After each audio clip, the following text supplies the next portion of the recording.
Panimalus. Kini ang gilantaw sa Philippine National Police nga motibo sa pagpatay kang kanhi Lamitan City Mayor Rose Furigay. Apan, duha pa ka tawo ang nadamay tungod sa panghitabo didto sulod mismo sa Ateneo de Manila University alas 2:55 kagahapon sa hapon. Mutamo unta si Furigay sa graduation sa iyang anak nga si Hannah Rose, kuyog ang iyang personal assistant nga gilang si Victor George Capistrano. Sa dihang naitabo ang krimen. Namatay usab ang gwardya sa Ateneo nga si Genevieve Banjola tungod kay misulay pa kini og pugong sa suspetsado. Ang suspect gilang si Dr. Chow Tiao Yumol, 38 anyos, usa ka veterinary medicine og residente sa Lamitan City.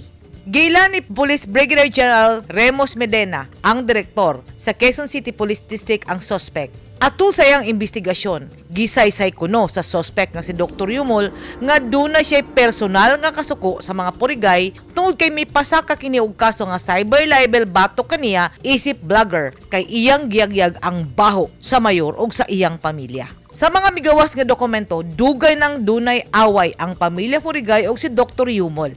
Gawa sa iyang pagkadoktor usa ka vlogger si Yumol ug isa sa iyang mga vlog iyang gisaysay ang pagpanerbisyo sa mga purigay nga wala kunoy kalambuan ug dili mayo ang pagpadagan sa ilang lungsod. Ug ang pinakasakit nga akusasyon ni Yumol nga kuno high value target sa operasyon sa ilegal nga droga ang kanhi mayor ug ang iyang bana nga karon milingkod nga mayor sa Lamitan City nga si Mayor Uric Furigay. Sa usa ka dokumento usab nga migimaw, nagpakita nga niadtong Abril 5, 2019, gipasira sa Ministry of Health sa Bangsamoro Autonomous Region for Muslim Mindanao ang infirmary ug animal bite center ni Yumol nga matud pa sa doktor usa sa pagpangipit kaniya.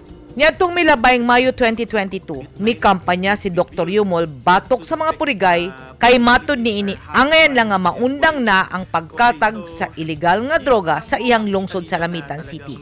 Sa usa ka dokumento, makita nga niadtong Setyembre 24 tuig 2019, may surrender si Yumol sa kapulisan sa lungsod sa Parang Maguindanao human gipakanaog ni Judge Gregorio de la Peña sa Regional Trial Court Branch 12 sa Zamboanga City ang warrant of arrest batok sa doktor sa kasong cyber libel nga gipasaka ni Furigay kuyog ang ihang mga kauban sa munisipyo. Apan ang tanang pasangil ni Dr. Yumol batok sa pamilyang Furigay gipanghimakak sa ilang abogado nga si Dr. Quirino Isguera Jr.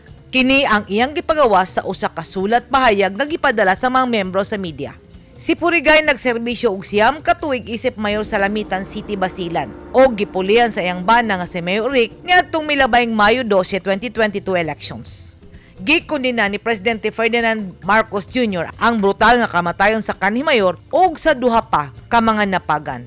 Sa Facebook page sa Lamitan City, gipadayag niini nga nasubo ang tibuok lungsod sa pagkamatay sa ilang kanhi mayor ug sa ilang empleyado nga si Victor Capistrano. Naka-half-mast na karon ang bandila sa lungsod tungod sa kamatayon sa kanhi mayor.